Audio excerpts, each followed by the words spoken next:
Press P2.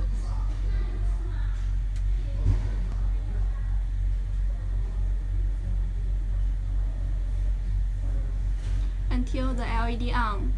That means deleting is successful. Press P1 once. Press button A. Now relay 1 is momentary. Press P1 twice. Press button B.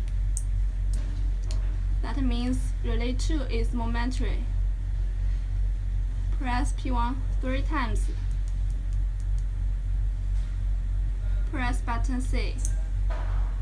That means relay 1 is toggle. Press P1 4 times. Press button D.